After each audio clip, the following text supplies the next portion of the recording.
I played a game recently, and honestly, I'm a little bit embarrassed to show it to you. I didn't feel like I played very well during this game, and later on in the game, even though I was winning at one point, I made this horrible blunder that just like completely threw it away, and I ended up losing. But when I analyzed the game later, I actually found a fascinating idea in the endgame that actually could have saved the game for me. It could have been a draw instead of a loss, which was pretty interesting. And I just felt like it was too interesting not to show you this, because I think that this idea could show up in some of your games as well and could actually save a lost game for you potentially. So let's dive in and have a look.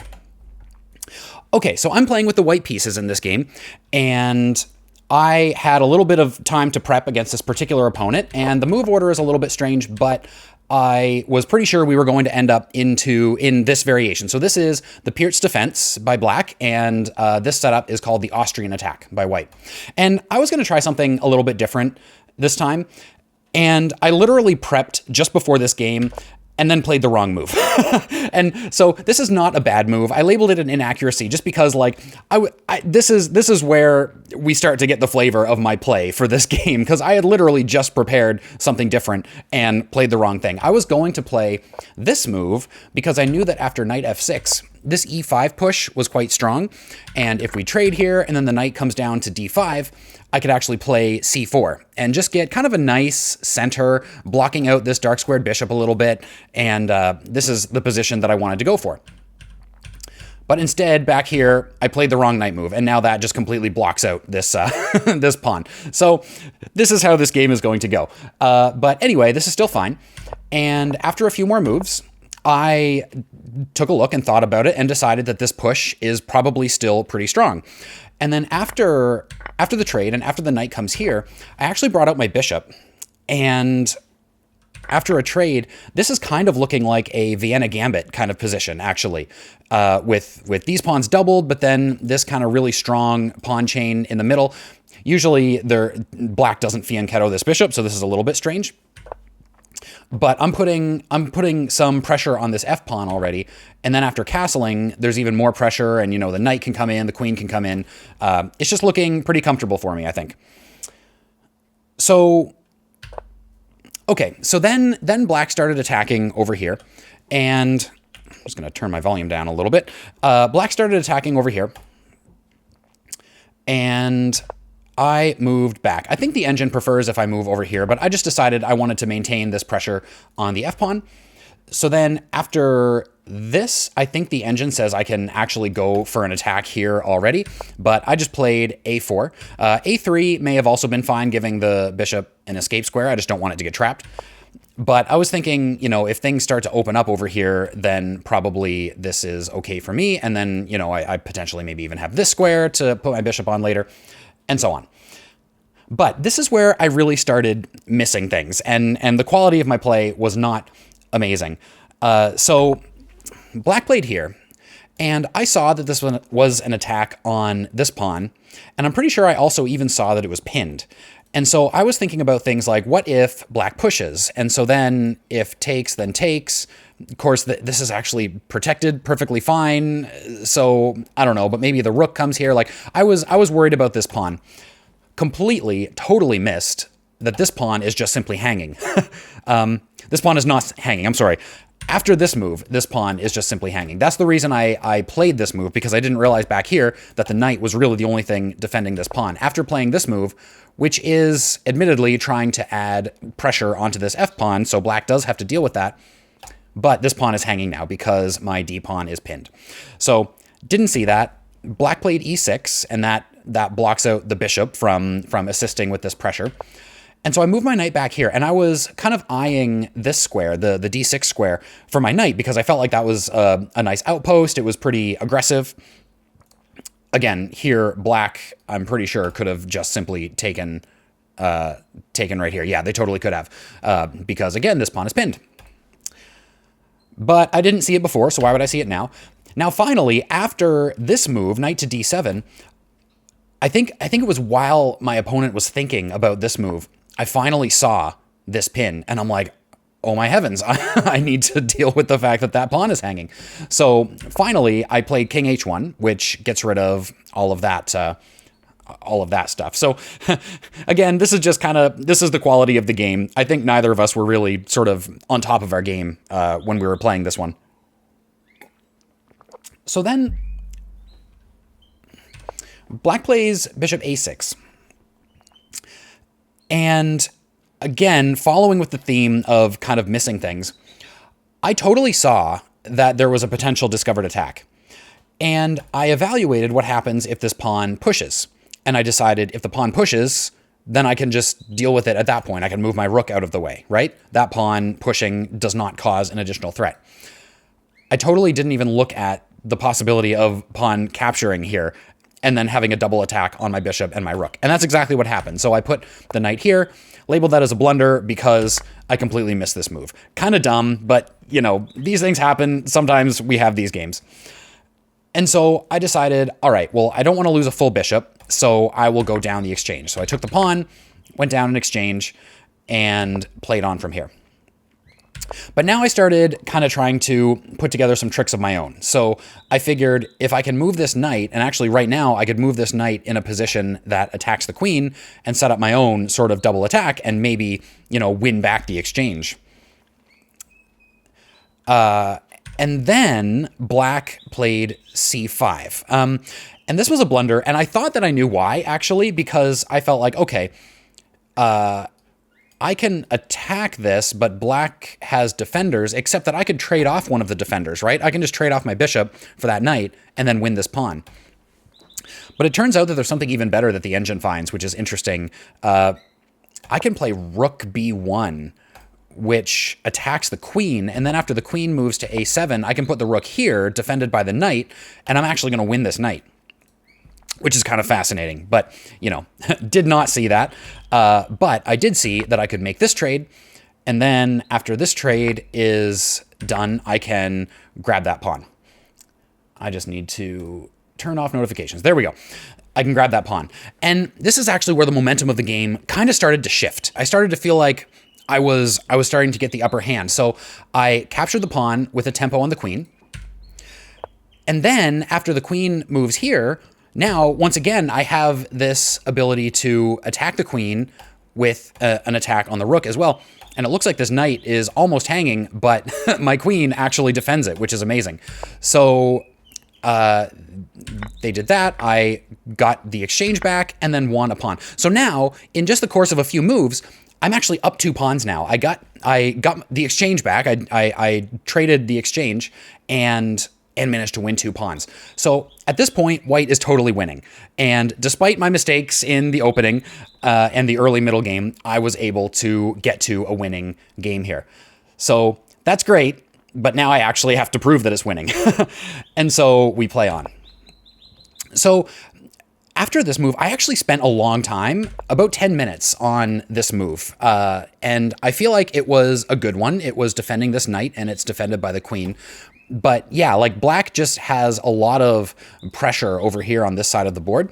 Now, since I'm up 2 pawns, and since I have kind of 2 passed pawns, even though they're doubled, what I want to do is start trading off pieces. And so that's what I kind of started looking for opportunities to do. I wanted to put my rook here, defended by the knight, which pretty much forces a rook trade, because if the rook moves out of the way, then I actually have, I'm going to win this pawn and checkmate is going to come soon. So black moved here, attacking the rook and covering this square.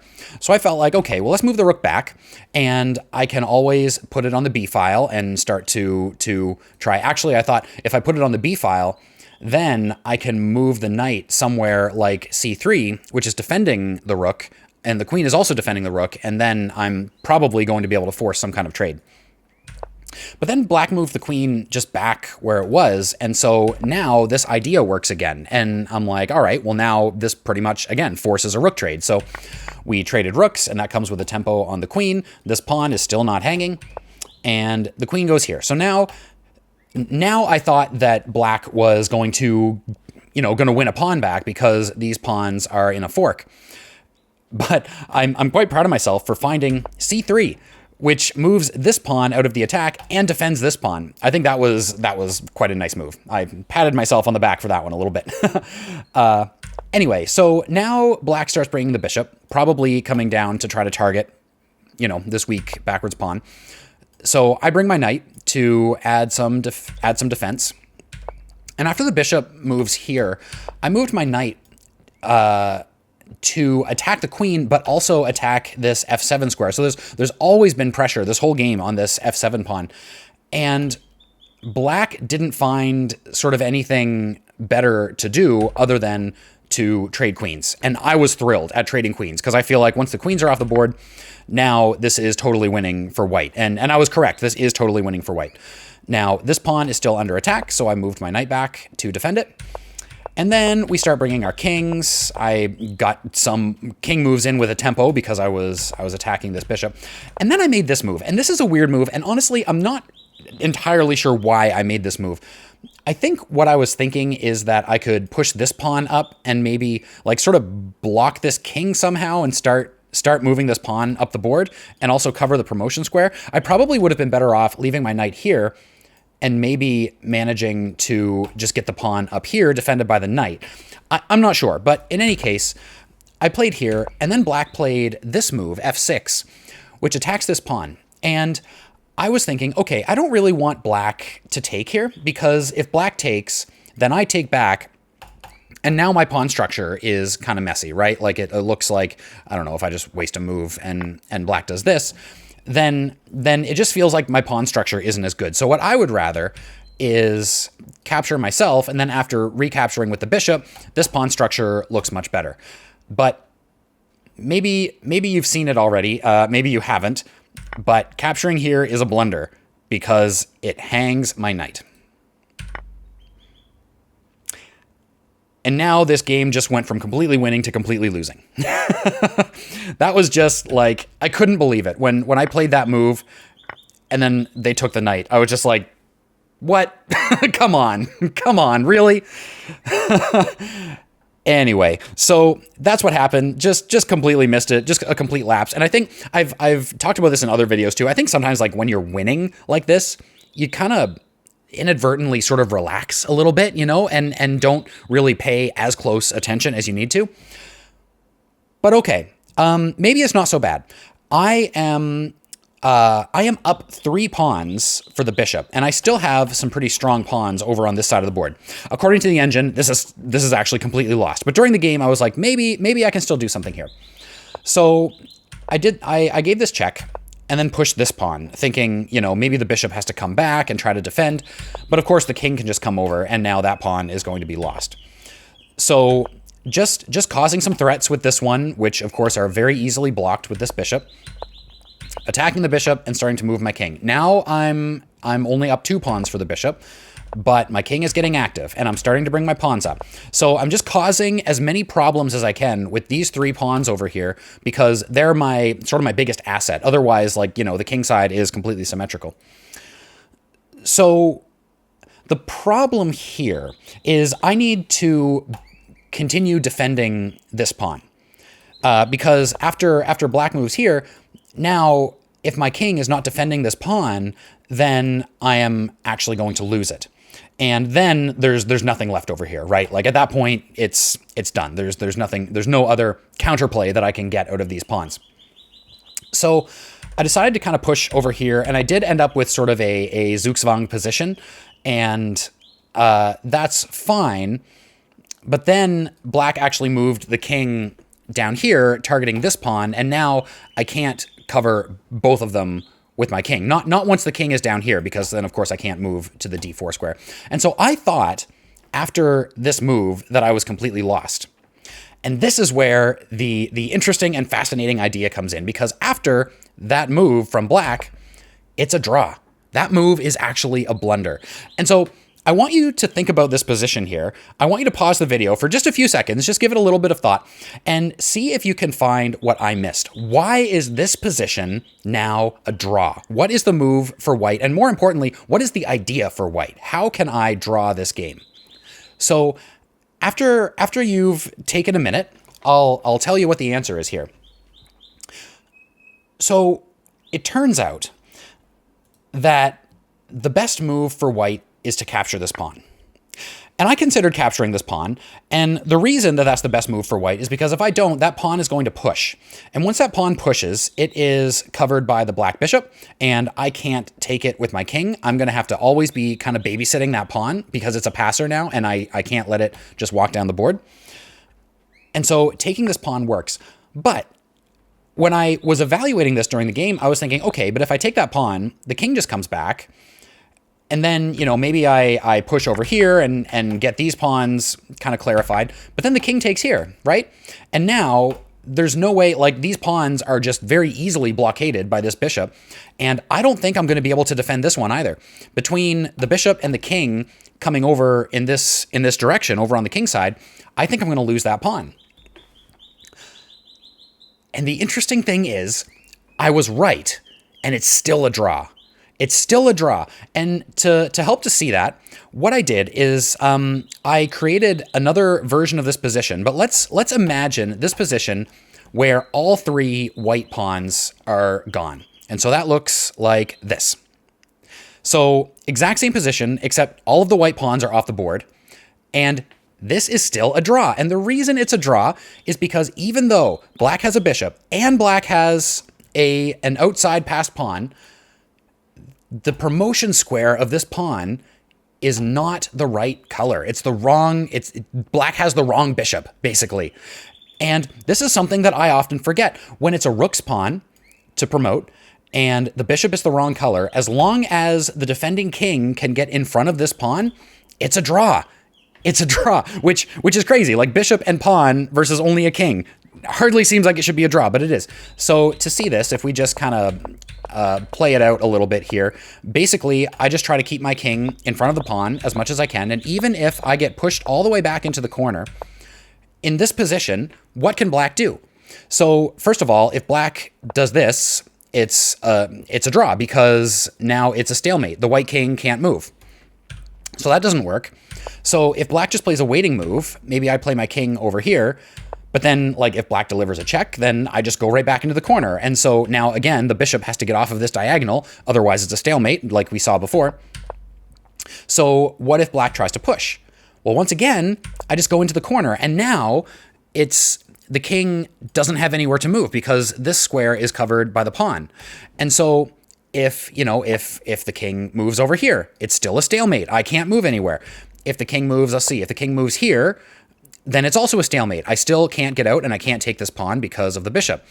And if the king moves here, for example, then okay, I can move out like this, but now black can't promote because I'm just gonna take it. And I don't know, if they play a waiting move, I'm just gonna go back in the corner. And so that is an interesting thing to recognize when it's a rook's pawn and it's the wrong color promotion square. It's actually a draw. And so basically, I needed to see that. Where did I need to see that? Way back here.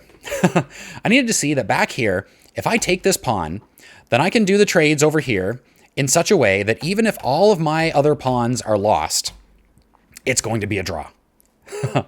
and that's a big reason why I study endgames. And I'm gonna talk a little bit more about this later, but it's a big reason to study endgames because being able to recognize when you can bring it into a theoretically won or drawn endgame, depending on what you're going for, that can be extremely beneficial in positions like this, where it's still maybe not entirely clear.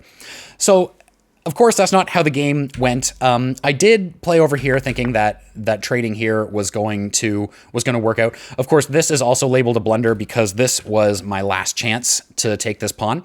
And I guess if I take this pawn, yeah, black can't take here because this pawn is too close to promotion. So if I took here, black would have to come back and then I would take and it would transpose to the same thing, right? So I took here, and then I was kind of expecting black to capture here, which again, this would have been a draw if black had done that, but black pushed. And now it's just completely lost. And I played it out. We danced around. I tried to get that pawn pushing, thinking that maybe I could get some kind of stalemate somewhere here. Played it out to here, and then I resigned at this point. So not a great game, not the best game that I've ever played, but really interesting idea, right? And this, as I said, this is why I like to study these kinds of endgames. I remember at a recent tournament, I was actually talking to a friend of mine about endgames and talking about how, like, I've been trying to study these, like, interesting theoretical endgames that are, like, theoretically won or drawn or lost for whatever side, but I never actually get to them in my games. And so it makes me kind of wonder, what is the value of studying these kind of theoretical, very simplified endgames? And he said something which I thought was pretty profound. He said, basically, once you know what those endgames are, then you can kind of start to steer things. You can kind of start to push the game in a direction that's going to be favorable. That's going to, like in this case, that's going to get a draw out of an endgame that seems like it should be lost. Or sometimes you can find a way to convert down into an endgame that you can win, versus if you did it another way, it would be a draw. So really kind of being able to push and steer things in the direction that you want to go. And yeah, so that's something to keep an eye open for when you're in the end game. Look for, if you simplify things, if you were to take all the pieces off the board, if you were even to take a lot of the pawns off the board, what would the end game look like? What end game can you steer toward to try to make it more favorable, a more favorable result for you? And so I hope you found this as interesting as I did. I thought it was a very interesting lesson from otherwise a very kind of not so great game. I think that is a very cool thing to learn here, and it kind of goes to show you that you can learn something from almost every game that you play. It's always worth going over and analyzing them later. So thank you so much for watching. I hope you enjoyed it. I hope you learned something. Please hit that like button and subscribe if you're interested in more videos like this, and I will see you on the next one.